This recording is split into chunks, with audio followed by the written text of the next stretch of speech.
आज का विषय है, क्या आपका पल्ला कभी ऐसे लोगों से पड़ता है रिश्तेदारी में जिसे आप झेल नहीं पाते, और ऐसे व्यक्तित्व के बीच में आपको कुछ पल झेल नहीं पड़ते हैं और नकारात्मक व्यक्ति अपनी ईगो को लेकर आपके ईगो को हर्ट करना चाहते हैं, तब ऐसे में आप क्या करते हैं? यह पोस्ट आपके लिए। मीना कौशिक लाइफ स्टाइल में आपका स्वागत है। आज का विषय, क्या आपका भी पल्ला ऐसे रिश्तेदार, दामाद या लोगों से पड़ता है जो हमेशा क्रिटिसाइज करते हैं और मौके का ध्यान नहीं रखते कि किसके साथ कैसा व्यवहार करना चाहिए, और उनकी असभ्यता आप कितना भी उसको इग्नोर करें, लेकिन आखिरकार आपको सोचना ही पड़ता है कि इस बंदे से बात नहीं करनी चाहिए, लेकिन फिर भी आपको उनको, या तो आपको दामाद है या रिश्तेदार है, और आपको उनको झेलना ही पड़ता है। ऐसे में जब बहुत टिपिकल स्थिति हो जाती है तो यह पोस्ट आपके लिए। उदाहरण के तौर पर कई बार हम ऐसा देखते हैं कि आपका भले ही वह क्लोज रिश्तेदार नहीं है, आपका रोज रोज आपको झेलना भी नहीं है, लेकिन कुछ तो मौके ऐसे ही होते हैं, वो दुख के हो सकते हैं, शोक के हो सकते हैं, खुशी के हो सकते हैं, शादी ब्याह के हो सकते हैं, लेकिन आप उनको जाने अनजाने आपको झेलना ही पड़ता है, और वो आपके शादी ब्याह का या फिर शोक का माहौल खराब करने से नहीं चूकते। ऐसे में आप क्या करते हैं? मैं आपके भी व्यूज लेना चाहूँगी। बहुत लोगों के व्यूज लेकर के ही यह पोस्ट तैयार की है, लेकिन आप भी अपने व्यूज भेजिएगा ताकि पता चले कि जिनकी ये गलतियां हैं वो अपने अंदर कुछ सुधार करें, क्योंकि सुधारने की हर एक के अंदर कुछ गुंजाइश होती है, हम में भी होती है, सब में होती है, लेकिन हाँ, जब एक सामाजिक व्यक्ति होता है तो वह इन छोटी छोटी चीजों से ऊपर होता है। सामाजिक भी होगा, अपने अच्छा परिवार पालता है। सामाजिक का मतलब यह नहीं होता कि आप नेता ही हों और मंच पर ही हों। सामाजिक सबका ध्यान रखकर चलने वाला, समाज से जुड़ा हुआ, परिवार की इकाई से जुड़ा हुआ, बच्चे से जुड़ा हुआ समाजीकरण का अगर हम बात करते हैं तो आपको ही पता ही है कि एक छोटा सा बच्चा भी समाजीकरण करने शुरू कर देता है। और मैं उसी बिंदु पर आ रही हूँ कि वो इतनी बड़ी उम्र के हो गए हैं, 50 साल के हो गए हैं, लेकिन दूध पीते बच्चे की तरह दामाद बने रहेंगे। उनको ऐसा लगता है कि हम बहुत तोप खान हैं, वो कुछ नहीं होते। मज़े की बात ये है, और ऐसे उदाहरण मुझे बहुत लोगों ने भेजे हैं, चर्चा की है कि मैडम आप इस पर भी कुछ अपनी पोस्ट बनाइए कि क्या उनको कैसे सुधारा जा सकता है। देखो, कुछ की तो मिट्टी ऐसी होती है कि बस कहना ही पड़ता है कि भाई इनका तो ईश्वर भी इनको नहीं सुधार सकता। कुछ लोग तो ऐसे होते हैं, लेकिन क्यों होते हैं, आज मैं उस तथ्य में भी जा रही हूँ। उदाहरण देने के साथ शुरू करूँगी कि इन लोगों को आप कैसे सुधारना चाहेंगे, या फिर जो लोगों के एक्सपीरियंस है वो क्या कहते हैं। होता है कि अपने ही यहाँ कोई किसी को इनवाइट करता है, सबसे पहली वो बात, लेकिन इनवाइट करने के बाद उसे लगता है कि मैंने छोटा सा बर्थडे पार्टी रख दी, या फिर कोई बहुत छोटी सी गेट टुगेदर रख दी, घर में कीर्तन रख दिया तो बहुत बड़ी तोप कर ली। उनकी पत्नी किचन में लगी हुई है, खाना बना रही है अपनी फ्रेंड के साथ, बस उन्होंने सब्जी ला दी, सामान ला दी, पंडित जी के पैसे लग दिए तो 4 मेहमानों को ठस्से पे बुलाएंगे, व्यवस्था कर पाए नहीं कर पाए, और उसमें माइक लगा दिया जोरदार ढंग से कमरे के अंदर। बच्चा आते ही पैर में डर जाता है, क्योंकि जो आदमी आएगा वो अपने बच्चे को छोड़कर कहाँ आएगा। ठीक है, तो मैं आदत पर जा रही हूँ, आप इन सारे पॉइंट्स पर मत जाइएगा कि कैसे आदत के लोग आपको मुसीबत आपके लिए बन जाते हैं। आप गए अपने बच्चे के साथ, आपकी पत्नी जाती है, आपने उनको नीचे छोड़ दिया, क्योंकि इतने जरा से एक छोटे से MIG फ्लैट में आप अगर 30 लोग बैठ गए तो वैसे ही दम घुटेगा बच्चों का, तो कैसे होगा। चलिए वो बेचारे फिर भी बैठ जाते हैं, अगर थोड़ी सी भी वो चहलकदमी 3 बच्चे मिलके कर लें तो वो कहेंगे मतलब 5 नहीं 2 नहीं, आपने जितने 20 लोग बैठे थे पंडित जी सहित उनका दिमाग खराब कर दिया, जहाँ की हनुमान जी का पूजा हो रही थी। तो पहली पूजा तो आपकी वहीं पर भ्रष्ट हो गई।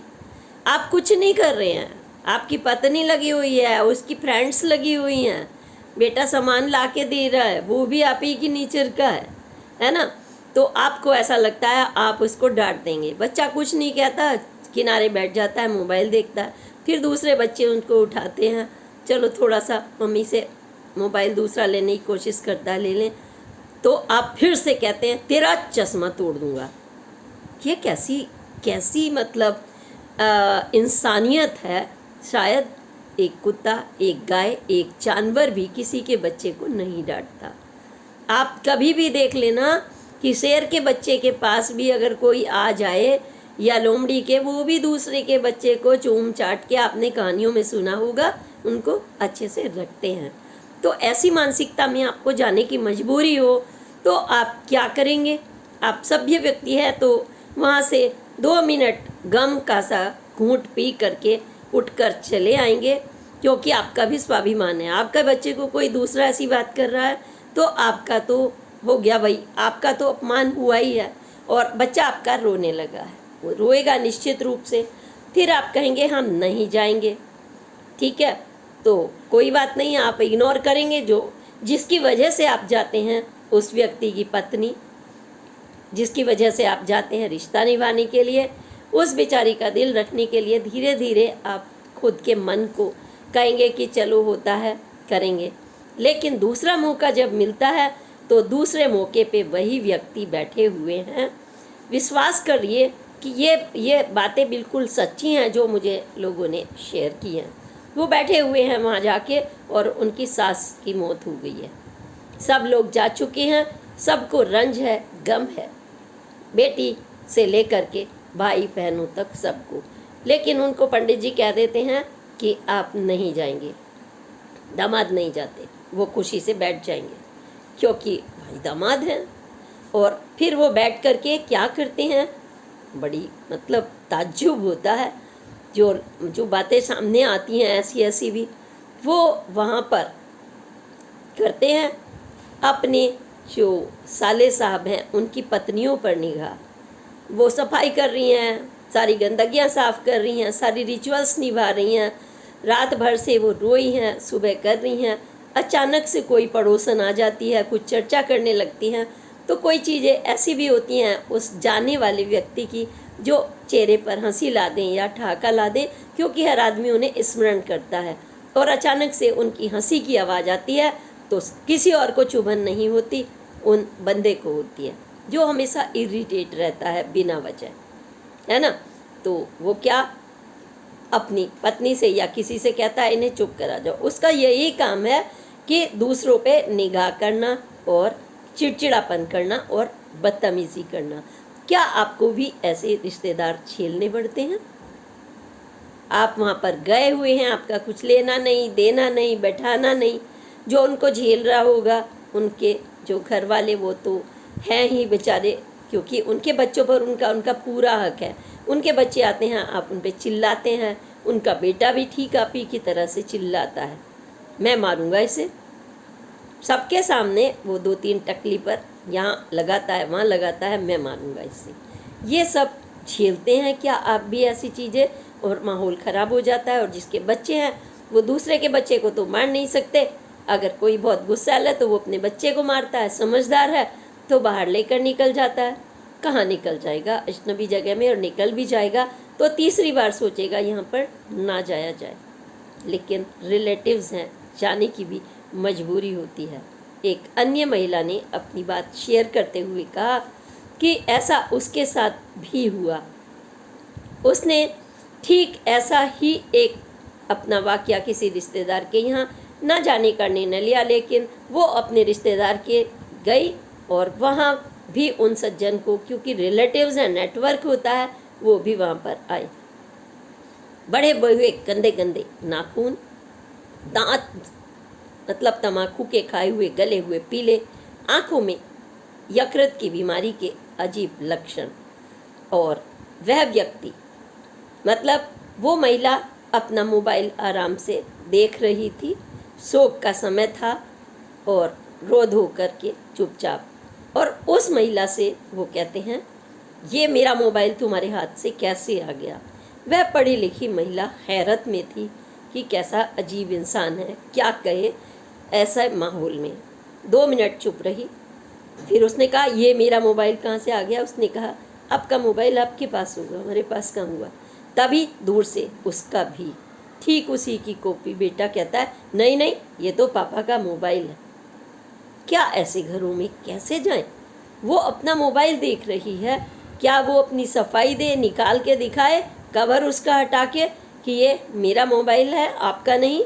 आप अपना मोबाइल अपनी जेब में देखो, घर में देखो, या तो वो ढूंढ रहे होते, खो गया होता, चलिए भाई दूसरे का लेके देख लें। लेकिन ऐसे अजीब वाक्य भी आदमी के लिए कभी कभी झेलने पड़ते हैं रिश्तेदारियों के नाम पर। आप अपने घर में स्टैंडर्ड के व्यक्ति हैं ना, सबका सम्मान करते हैं, कोई आता है खिलाता है पिलाते हैं, एक एक भावनाओं की कद्र करते हैं। बड़ों से पहले आप बच्चों को खिलाते हैं, और किसी के यहाँ बच्चों को डांटना, किसी के यहाँ महिलाओं को कहते हैं सम्मान करना चाहिए, और कुछ शख्स ना अपनी पत्नी का सम्मान करते हैं ना बाहर का, और बिना मतलब चोरी का आरोप। और गलती से वो मान लीजिए अपना बैग उनके घर में रख दे, तो वो क्या चोरी से बाज नहीं आएंगे लगाने से। ऐसे भी लोगों से बचना ही चाहिए, क्योंकि जब भी किसी के घर जाएं तो ऐसा बिल्कुल आप इतने कम समय के लिए जाइए कि दूसरे ऐसे मतलब जो सनकी टाइप के व्यक्ति हैं उनसे आपका पल्ला किसी तरह से दूर हो। लेकिन उसने यही सोचा था, उस महिला ने कहा कि हम दूर रहे, हम उनके घर जाना छोड़ दिया। लेकिन मुसीबत की बात यह है कि ऐसे लोग कहीं ना कहीं, क्योंकि ऐसी जगह तो उनको चुप रहना ही पड़ेगा, दूसरों का घर भी है, जवाब भी नहीं दे सकते, उनका अपने घर में भी जवाब नहीं, अपने घर आप इसलिए नहीं अपमान कर सकते कि वो आप दूसरों की इज्जत करते हैं।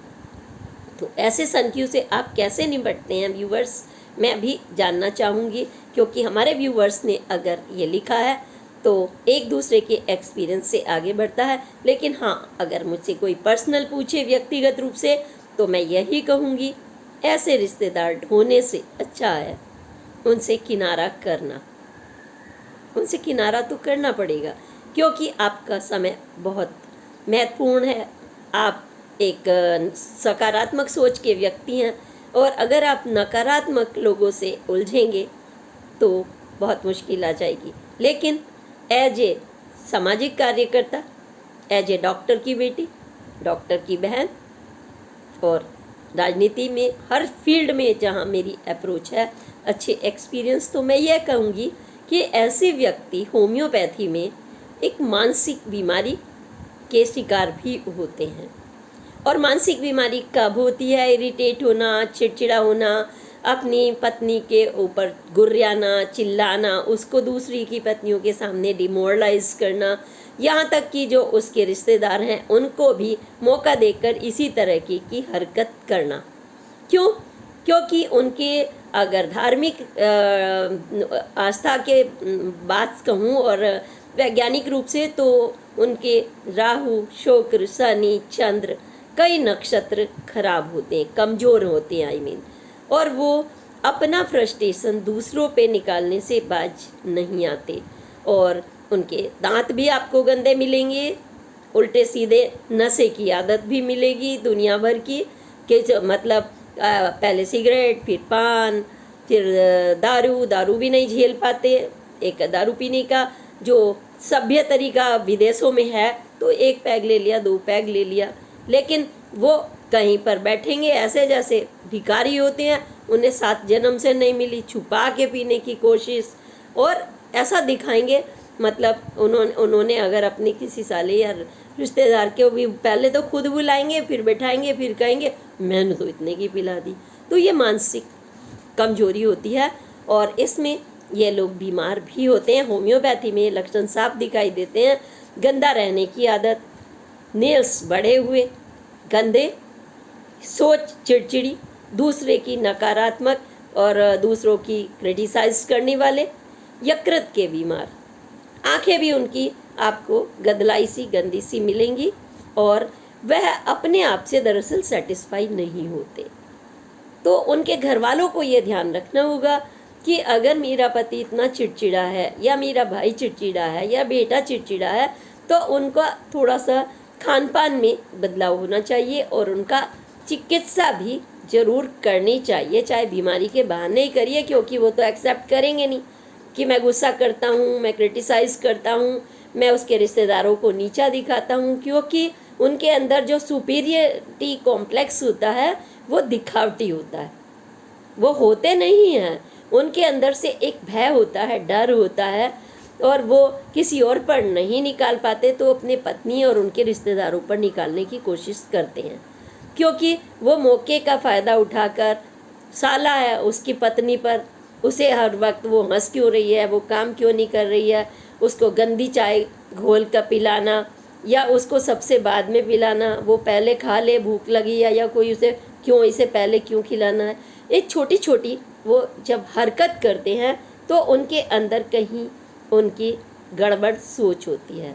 तो उनका इलाज होम्योपैथी में सारे लक्षण है, आप विश्वास करिए, एनिमन की बुक्स पढ़िएगा आप, मैंने बहुत पढ़ी है।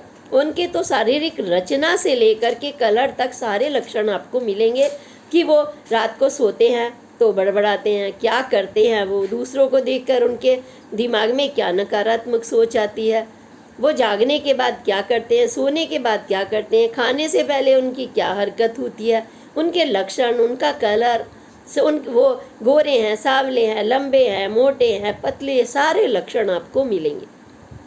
अच्छे होम्योपैथिक डॉक्टर को आप अगर यह मत ना भी बताइए चिड़चिड़ापन की बात, तो वो समझ जाएंगे। अगर आप अच्छे ढंग से उन्हें बताएंगे तो ज़रूर वो आपके लक्षण मिला के इलाज देंगे। और आयुर्वेद की बात करें, जीवन शैली की, तो ऐसे लोगों के लिए खान पान, अच्छा खान पान अगर उनके घर वाले कर सकें तो शायद उनका जो नकारात्मक सोच है थोड़ी सी कम हो सकती है। लेकिन जहाँ तक वह व्यक्ति होते हैं कि सुपरियर, वो जो खोखलापन है उनका, वो मैंने ब्रांडेड पहन रखा है, मेरा बेटा ब्रांडेड पहनता है ना, और अपने रिश्तेदार उनके 100 रुपए का भी टी शर्ट पहन लेंगे, लेकिन वो 100 रुपए में राजा लगते हैं, क्योंकि उनके चेहरे पर खुशी होती है, दूसरों को अप्रिसिएट करने की ताकत होती है, दूसरे के बच्चों को लेकर चलते हैं, जिन्होंने आपको बुलाया है, आपने जिन्हें बुलाया है, वो उनका सम्मान करना जानते हैं। तो अगर आपको ऐसे लोग झेलने पड़ते हैं तो आपको तो दूरी बनानी पड़ेगी, क्योंकि आप बाहर के लोग हैं। लेकिन अगर उनके घर के लोग हैं और ये पोस्ट सुन रहे हैं तो उन्हें ज़रूर ध्यान देना होगा कि उन्होंने आपकी ज़िंदगी ज़रूर जहर कर रखी होगी, पत्नी की, बहन की, माँ की। कैसे जहर करते हैं वो? जब उनको इस तरीके की बीमारियाँ होती है या नक्षत्र खराब होते हैं तो वो अपनी निक्कर तक भी कहेंगे पत्नी धोएगी, है ना, मैंने पानी में निकाल दिया, वो धोएगी, वो धोएंगे और मग में रख देंगे जिससे मुंह धुलता है। उनकी सारी गंदी हैबिट्स होंगी। बाथरूम में गंदगी मचाएंगे, कभी साफ नहीं करेंगे, पत्नी से कहेंगे साफ करेगी, और मतलब उनके सारे इतने नक्षत्र प्रतिकूल होते हैं कि उनका जीवन खुद का कष्टकर होता है। उनके अंदर जो डर होता है वो उन्हें गुर्रियाने के लिए मजबूर करता है। आपने देखा होगा, एक मजबूत कुत्ता होता है जब कभी, तो वो कभी गुर्रियाता नहीं है, खड़ा हो जाएगा शांति से, आप उसे पुचकारेंगे तो। लेकिन जो कमज़ोर होता है वो ऐसे ही, आपने देखा होगा कैसे करता है, जो खुजली वाला कुत्ता हो, क्योंकि वो बीमार है। तो बीमारियों के लोगों से जो इस तरीके के हैं, आपको तो दूरी बनानी पड़ेगी। रिश्तेदार हो, चाहे नज़दीक हो, बॉस हो या कोई भी हो, आपको तो बनाना मजबूरी है, क्योंकि आप उनके फटे में टांग नहीं अड़ा सकते। हाँ, आपको तो बचना ही होगा। फिर आप ये वाली सोच अपने दिमाग से निकालनी पड़ेगी, रिश्तेदार हैं, नहीं इसके यहाँ तो जाना ही पड़ेगा, इसे बुलाना ही पड़ेगा। नहीं, दो टूक अपना निर्णय ले लीजिए, शांति इसी में बनेगी। बस यही अच्छी बात है। कौन क्या कहेगा आपके बारे में परवाह मत करिए, क्योंकि सूरज निकलता है, छुपता है, वो ये किसी से पूछ के नहीं निकलता मैं निकल रहा हूँ या मुझे अस्त होना है। किसी का बच्चा बीमार है, किसी की शादी है, मैं पूछ के निकलूँगा, और पूछ के आपको खुद करना होता है। जो लोग अपना निर्णय अपने आप लेते हैं और ऐसे लोगों को टैकल करना जानते हैं, क्योंकि टैकल भी करना पड़ता है। अगर आप फंसी गए तो सीधे से फिर तो उनको सीधा कर दीजिए आप, क्योंकि आपने किसी का लिया दिया तो खाया नहीं, ना आप किसी का खाते हैं, यही सच है, ना किसी रिश्तेदार का, ना बॉस का। अगर आप गए हैं तो इसका मतलब कोई आपने गलती नहीं की, आपको इनवाइट किया गया, आप वहाँ गए हैं, ठीक है, ये कीजिए। लेकिन अब समस्या ये आती है कि ऐसे तो आपको तमाम ऐसे लोग मिलेंगे जो आपसे अनुकूल नहीं होते। सच है कि हमें कई बार झेलना पड़ता है, लेकिन 90% लोगों में वो भी तो झेलने की ताकत रखते होंगे। ऐसे लोगों में बस समय का कट कर देना पड़ता है ताकि बात करने का इतना मौका ही ना मिले। आप जाइए, आप कहीं जा रहे हैं, अपने रुकने की व्यवस्था भी खुद करिए, क्योंकि आप उनकी ना तो सोच को बर्दाश्त कर पाएंगे, ना उनकी जीवन शैली को। क्यों? क्योंकि एक तौलिया उनके घर 10 लोग यूज़ करते हैं। आपका तौलिया भी टच करने से बाज नहीं आएंगे और आपकी तो हालत ख़राब हो जाएगी। और आपका तो ब्रश उठा लिया तो आप बिल्कुल ही गए काम से। तो इसलिए आप अपनी व्यवस्था, क्योंकि आप पूरे तरह से सुलझे हुए व्यक्ति हैं, स्वच्छ रहते हैं, मानसिकता भी स्वच्छ है, सामाजिक सोच भी आती है, अपने बच्चों को पालना भी आता है आपको, क्योंकि दुनिया बहुत बदल गई है आजकल। सब लोग इतने किसी पर भी परावलंबी नहीं है, निर्भर नहीं करते, रिश्ते निभाते हैं, 10 मिनट के लिए गए और हो गए। ऐसे मेरे खुद भी रिश्तेदार हैं, भाई हैं, बहुत सुलझे हुए हैं, जाते हैं हर उसमें जाते हैं, लेकिन बस कट टू कट, क्योंकि ज़्यादा उलझेंगे तो अपना जीवन भी उलझ जाता है। हमारे भाई, हमारे मित्र, तमाम इस तरीके के हम खुद देखते हैं कि कट टू कट, सगन दिया, पकड़ाए, आ गए। कौन किसका बेटा क्या कर रहा है, किसकी पत्नी क्या कर रही, किसका दामाद क्या कर रहा है, वो किसी के पट्टे में टांग नहीं अड़ाते। बस शांति से रहिए, शांत रहिए, शांत और जीना सीखिए। लेकिन ऐसे अगर आपको असामाजिक और प्रतिकूल सोच के लोग मिलें तो उनको तो उनकी बातें सुनना तो दूर, उनको देखने में भी उस समय मतलब आपको हालत ख़राब हो जाती है कि कह रहे हैं बेटे से वो अपने कि बड़े नाखून हो गए हैं तुम्हारे, और अचानक जो 2-4 लोग बैठे हैं उसके बाप के नाम पर, पिता के नाम पर अगर उसकी तरफ उसकी दृष्टि पड़ी तो उससे डबल थे और वो बेटे को डांट रहा था। मतलब हंसी करें, दुख करें, क्या करें। तो कहते हैं ना कि अपनी जो संतान है या तो वो भी उसी पर जाती है, उसके थोड़े बड़े हुए उसके डबल बड़े हुए हैं, वो थोड़ा इरिटेट होता है, वो डबल इरिटेट होता है।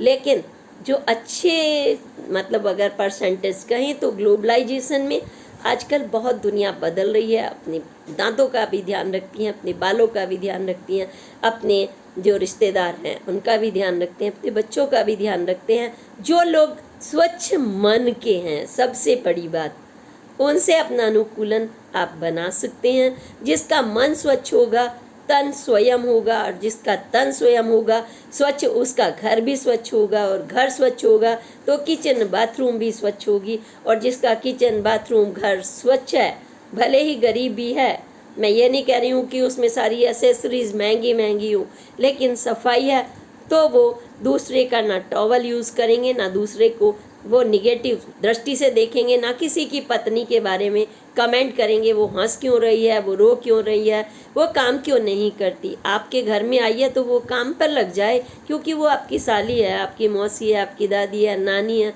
क्यों वो आपके नौकर तो नहीं बन के आ रही ना। और आप अगर पत्नी से भी एक्सपेक्टेशन कर रही हैं तो पत्नी भी एक अपना अलग निजी व्यक्तित्व है।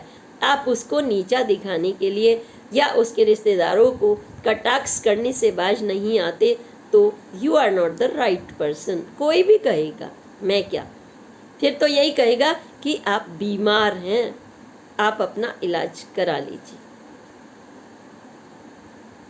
क्योंकि इलाज नहीं कराया तो आपको ना तो रिलेटिव्स छोड़ देंगे धीरे धीरे, ना तो आपकी पत्नी या बच्चे आपके साथ वही व्यवहार करेंगे, बल्कि आपके नक्षत्र इतने प्रतिकूल हो जाएंगे कि आपको 2 रोटी नहीं मिलेगी।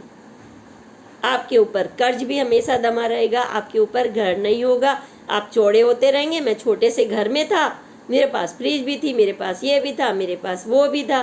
दुनिया पर आपको रूप दिखाते रहेंगे, उसके यहाँ ये नहीं है, आपके पास कुछ भी नहीं है।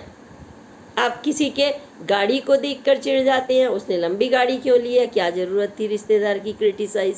आप किसी का सोफ़ा देख के चिढ़ जाएंगे, अरे ये तो 45,000 का नहीं, ये तो 20 का भी नहीं लग रहा। तो ऐसी सोच वाले लोगों को अच्छा है थोड़ा सा डिस्टेंस मेंटेन कीजिए, ताकि आप खुश रहें, स्वस्थ रहें। और जो सुन रहे होंगे, जिनकी ऐसी मानसिकता हो रही होगी, वो गुस्सा तो करेंगे, लेकिन एक बार सोचने के लिए भी मजबूर होंगे कि हम वो खुजली वाले इंसान नहीं। हमें अपनी मानसिकता और अपनी गलतियों पर पर्दा डालने की बजाय, ढकने की बजाय हम ठीक कर लें। क्यों देखते हैं हम शीशा? मैं बहुत विनम्रता के साथ कह रही हूँ कि अगर मेरे अंदर एक, मान लीजिए किसी बच्ची है जवान, वो शीशा देख रही है, पिंपल निकल आया है, तो वो कितना ठीक करती है आज की डेट में, ध्यान देखा है आपने?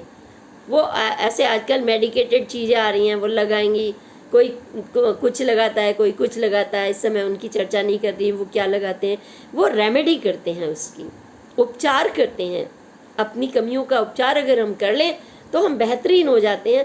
ऐसा नहीं है कि हमारे अंदर कमियां नहीं हो सकती, कमियां हो सकती हैं, लेकिन हम अपनी तरफ देखने की बजाय जब हम ये कहने लगे साली भी गलत, ये भी गलत, मामी गलत, फूफी गलत, नानी गलत, चाची गलत, और I am the boss, I am the big boss, तो आपको कोई भी टॉलरेट नहीं करेगा। Nobody can tolerate to you. आपको, क्योंकि आप अपने आप को ही नहीं टॉलरेट कर रहे हैं, आप फटे जा रहे हैं, आप दूसरों पे इरिटेट हो रहे हैं। आपकी पत्नी आपको झेल रही है, मजबूरी है, मजबूरी है। घर जाएगी तो कहेंगे पति को ही झेलिए, है ना, कि आपकी शादी हुई है तो अर्थी जाती है उसके बाद। ठीक है, आई नो, लेकिन आप अपने अंदर तो सुधार कीजिए। तब आप शुरुआत अगर अपने घर वालों पे के साथ अच्छा व्यवहार करेंगे, खुद से करेंगे, तो प्रकृति आपको खुद अनुकूल देने लग जाएगी। किसी से चिढ़ना, अपने खास तौर से अपने, उनको जिसने अपनी बेटी दे दी, आप उन्हीं पे गरजते रहते हैं सारी उम्र। माँ चली गई, सास चली गई, ससुर चली गई तो सासू पे। अब वो बेचारे ये सोच के कि मेरी बहन उनके घर में है, इसलिए आपके अपने बच्चों को भी वो पिटवाते रहें और आप गरजते रहें। आपका बेटा भी वही बुरी बुरी हरकत करता रहे या बेटी बुरी बुरी हरकत करते रहें, और आप ही हू करते रहें, दांत निपोर करके, जो गंदे से दांत हों, तम्बाकू खाए हुए, दारू पिए हुए, या मतलब आप अपने ध्यान नहीं दे। सब कुछ खाइए, लेकिन दवा के रूप में तो अल्कोहल भी फ़ायदा देती है, दवा के रूप में आपको अफीम भी फ़ायदा देती है, होम्योपैथी में उनकी दवाइयाँ बनती हैं। लेकिन you are not the right person कि आप किसी चीज़ का इस्तेमाल जानते हो। आंकड़े का पेड़, आपको पता है, आंकड़े का पेड़ जिसका दूध आंख में पड़ जाए तो आंख फोड़ कर रख दे, वही आंकड़े का पेड़ की दवाई बनती है गंभीर बीमारियों में। और वही आंकड़े का पेड़ जब उसका पुष्प भगवान को चढ़ता है तो आशीर्वाद मिलता है, क्योंकि भगवान शिव तो विष को भी यहाँ तक ही रोक लेते हैं, आगे तो जाने नहीं देते। वो गुस्से को पी जाते हैं वो तो, और जब ज़्यादा अति गुस्सा होता है तो वो इलाज भी करना जानते हैं। आज की पोस्ट सिर्फ इतनी ही कि आपको भी क्या ऐसे रिश्तेदारों को ढोना पड़ता है, या उस समय आपकी क्या हालत होती है ऐसे मतलब मानसिक टाइप के इरिटेटेड लोगों से, तो आप उनसे कैसे उलझते हैं, कैसे सुलझते हैं, या उनके घर वाले। मैं चाहूँगी कि अगर इतनी एक पोस्ट में से मात्र 2 लोग भी सुधरते हैं तो मुझे लगता है वो 2 लोग ये आगे ज़रूर मैसेज देंगे कि उनके खान पान में, उनके रहन सहन में, उनके बोलचाल में उन्हें एक आईना खुद का बन जाना चाहिए। खुद का आईना कि मैं कैसा, वो गुस्सा करके देखें एक बार मैं कैसा लगता हूँ ऐसे बातें बोलता हुआ। वो गुस्सा करके देखें कि उनके साथ जब कोई व्यवहार करेगा तो उनका क्या हाल होगा। जब कोई एक्टर अपनी अच्छी प्रैक्टिस करता है तो वो शीशे में बोलकर देखता है, मैं कैसा लग रहा हूँ, क्या मैं गुस्सा सही कर रहा हूँ, क्या मैं प्यार सही कर रहा हूँ, क्या मेरी फीलिंग्स आ रही हैं या नहीं आ रही हैं। तो आप अपना आईना बन जाइए तो अच्छा रहेगा। और जो उनके आसपास के लोग हैं उनको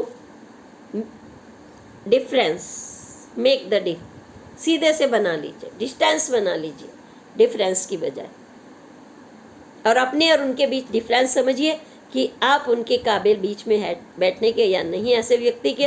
अगर वो व्यक्ति दिखाई दे जाए वहाँ से फटाफट उठ जाइए, ठीक इस तरीके से जैसे गंदी हवा का झोंका आता है और आप या तो नाक बंद करते हैं या उठ जाते हैं तुरंत। ऐसे लोगों से आप डिस्टेंस करेंगे तो आप अच्छे रहेंगे। और इसी के साथ अगली पोस्ट तक के लिए प्रणाम। जय हिंद, जय भारत।